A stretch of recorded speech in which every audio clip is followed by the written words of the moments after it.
evening, everyone. This is Tony from her Homestead Skills. Yes, we all know that there's a lot of crazy things going on in the world these days, and China seems to be at the center of it, a lot of it, both in the US and in Canada.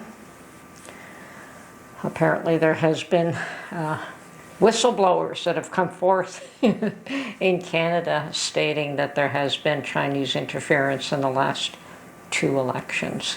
And rather than allowing for an open inquiry, which is what everyone is demanding, it's not happening. And that all that does is create more suspicion and more, what have you got to hide? Like, what have you got to hide? If you've got nothing to hide, there's no reason not to have an open inquiry. So, well, we'll see what happens with that one. And in the US, I've just heard recently that the US is going to open up travel for Chinese tourism, which they had disallowed as of January. I think that if you were coming from certain countries, or if you came from China, even to Canada and then to the US, there were restrictions and limitations and tests and whatnot that had to be accommodated before they'd let you into the country. Now that apparently is going to be lifted by this Friday. And is that to ease relations between the US and China? I suspect it is. The unvaxxed Canadians still cannot cross. So that's an interesting thing. And we have a world-renowned tennis player, is it, that also was not allowed entry.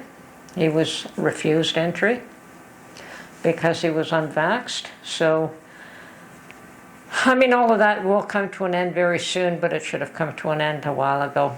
So China seems to be at the center of a lot of controversy today, and I believe it is time that they are shining some light on it. Also seem to be shining some light on January 6th happenings, which is a good thing. I think the truth always comes out. I've been surprised in my life. I remember vividly sitting with a friend of mine one time, and she was on the phone to someone, and I don't even recall the circumstances of the matter, but I watched her bold-faced lies to whomever she was talking to on the phone. Didn't interrupt, didn't say anything, but once she hung up, I asked her, why did you do that? The truth was, wouldn't have been an issue. She couldn't explain it. Just something she wanted to do. She wanted to lie. But unfortunately, when you lie, one lie builds on top of another and builds on top of another, and you can't remember what it is that you said in the first lie, so you always get caught up. And that's what happens to a lot of people who lie consistently, who think that they could make up a scenario and have it be believed. But of course, as soon as one of those dominoes starts to fall, they all do. And this is what's happening right now. We're seeing a lot of people just don't believe anything that they're being told, anything that they see. They don't know who to believe. They don't know who to pay attention to, who to listen to, who to ignore. And it's all just a pack of lies everywhere you turn. And that's a pretty sad state of affairs, because the truth is there someplace, and when the light is shone on it, it will come out, and there will have been a lot of people hurt who believed what they were told and found out that they've been betrayed, they've been lied to. And that's also a pretty bitter pill to swallow for a lot of people. So, meanwhile, all we can do is hunker down, look after our families, look after ourselves. And in that light, I'm focusing very soon on mostly gardening, because for me this is not the canning season. I usually can in the fall, like late summer, early fall, and sometimes early spring when things are available, like strawberries and rhubarb. I mean, that is the time that they come out, and they're perfect. It's sometime early to late spring, and from then on the season progresses and you start to get all kinds of things that, all kinds of fruits and vegetables that mature and are ready to be used and or canned. They're at their peak. So that is the time that I like to can things, is when they're at their peak rather than when they're available. I mean, everything's available at the stores all the time these days. It's just how much are you willing to pay for what? I mean, there was a time where a head of lettuce was like $7, $8 for one head of iceberg lettuce, which to me is, I keep telling my husband that there's no nutritional value in iceberg lettuce. It's literally just water. And he said that's okay, he likes iceberg lettuce, or I prefer the ones that are a little more substantial. And I much prefer tomatoes fresh out of a garden than store-bought. There was a time that I would never buy store-bought tomatoes because they absolutely had no flavor. I assumed that they were picked green someplace and allowed to mature en route, or however they do that. Lately you can get these hothouse tomatoes which have some flavor. They're still not the same as picking a tomato fresh off the vine. So yes, I have this fixation with fresh vegetables that you grow yourself that are just absolutely amazing. Now, I've known this young lady from Brazil who tells me that, yes, the bananas here, same idea, absolutely no flavor compared to what she could get back in Brazil, because it's, I guess, the fruit was allowed to ripen on the tree, on the banana tree, and it was just absolutely amazing flavor, whereas when they're picked green, they just don't develop that wonderful taste. So in that respect, I'm focusing on my seeds, and I had an amusing event here recently. I had last fall purchased a lovely small watermelon from a farmer's market. Oh, and it was delicious. It was absolutely scrumptious, one of the best ones I've ever tasted. It was a small one. It was not the great big ones that I had been accustomed to as a child. And Mark's not that big on fruits and vegetables, but well, fruits especially, he's not that big on. So I have to try to bring some into the house whenever I can, but it's usually me eating most of it. So I did save the seeds, just as this is what I do. Tony saves seeds from everything that she can. If I'm in a position to at all, I will save seeds. And I had them on the credenza, whatever you call that, a desk. I had them sitting on a desk, and I spotted them, and I thought, oh, okay, well, let me try to put these in between 2 wet paper towels and in a plastic bag and see how they do. Now, seeds that are a reasonable size do better in that format because you can pick them off. And I'm telling you, it wasn't even a week and they were coming up. They were germinating. So this morning I'm going to be planting them. Let's go. Well, last fall I purchased an amazing watermelon from a farmer's market. And just because I do that, I saved the seeds. And I thought for a lark I would try to grow some of these seeds this year. I didn't plant them in the soil. I just thought I would try putting them in a plastic bag with a wet paper towel. That's a fairly common way of starting seeds. And to my amazement, I have got pretty much all of them growing. And now I'm stuck with the dilemma of what I do with these. And I have an issue with anything that wants to live. I want to help it live. So I have decided now that I am going to put these in my garden. I may trellis them. And for the time being, I'm going to put at least 18 of them, and perhaps more in little pots. Maybe I'll just do 2 per pot for the time being, just because there's so many of them. And as I said, I just did them for a lark to see if they would grow. And it was an amazingly tasty, small watermelon. I think I pretty much ate the whole thing myself. But, yeah, these guys need to be planted. Okay, I have got 6 little pots with soil right now. Oh, that one, the seed had already came off it.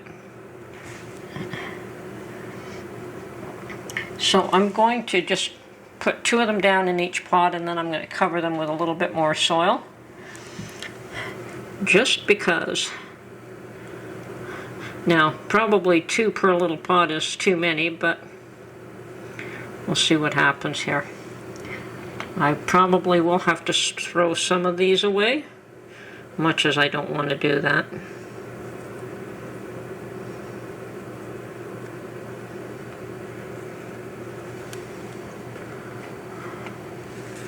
Let's see how many of these we can salvage. I've got 18 little pots that I've set aside for this. Now, that's going to be way more watermelons than what I need. I probably will plant maybe a dozen of plants maximum in my garden.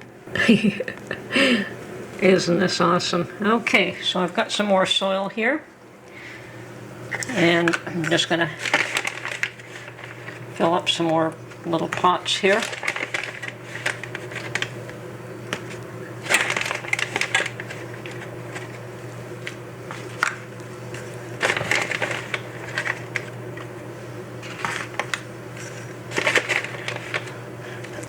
Now, I also planted my tomatoes, what else? Peppers, the bell peppers, and calendula seeds. So, I believe the calendulas are coming up as well. Oh, and some broccoli seeds, and the broccoli seeds have also germinated. So, but these ones actually germinated much faster than any of the others, and I don't know if it's just this method. Now, this method works nicer for the larger seeds because you can actually see them to pick them up. I did do the calendula seeds in the same manner. They're just a lot harder to pick up.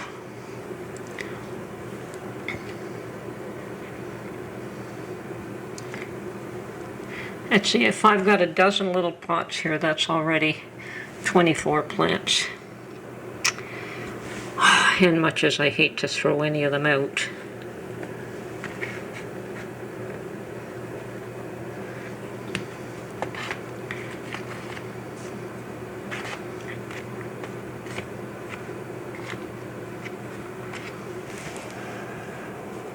I think I'm just going to have to do that. I think, well, let's see. Let's just give these other guys a shot. You never know which ones will succeed and which ones will fail. Although I've got more than enough plants here.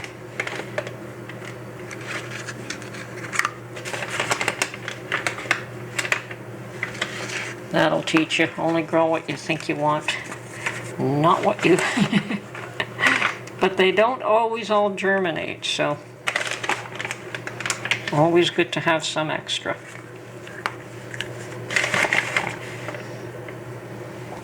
In this case, the germination rate was literally, I think I only had one that didn't. This one is already split and the seed came out of it. I'm wondering if this is the same. Yes, every one of these has germinated. Every one. Which is amazing.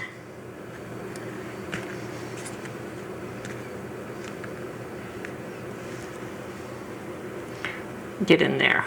Get in there.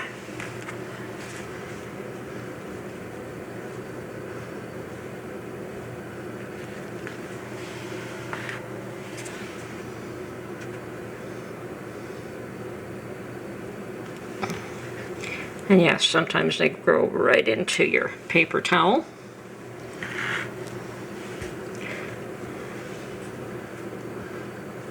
Anybody want cucumber or watermelon plants? Okay, I've got 3 extras, and I think they are just going to be planted in the same pot as you fell out as some of these others. Okay, every one of you have got a chance to survive, and it is literally up to you.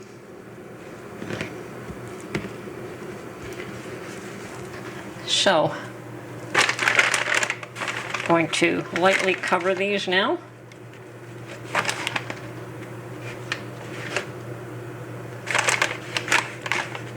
With some soil.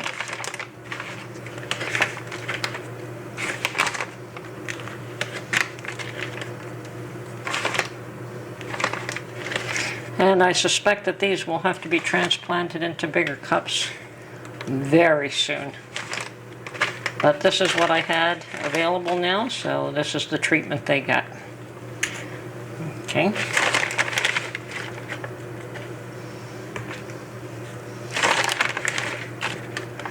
And if they're anywhere near as tasty, and if I actually do get watermelons, this would be the first time I've grown watermelons.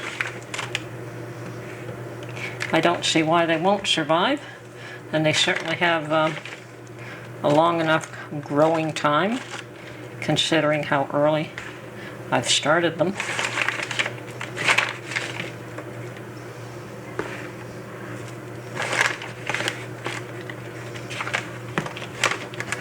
My little pepper plants are still doing awesome, every one of them.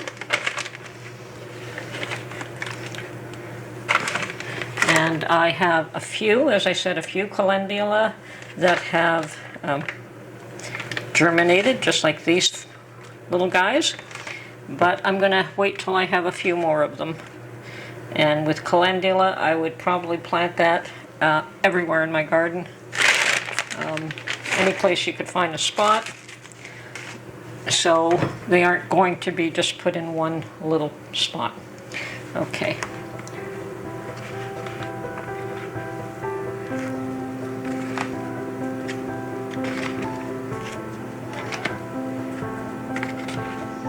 Okay, now I'm just going to water these in.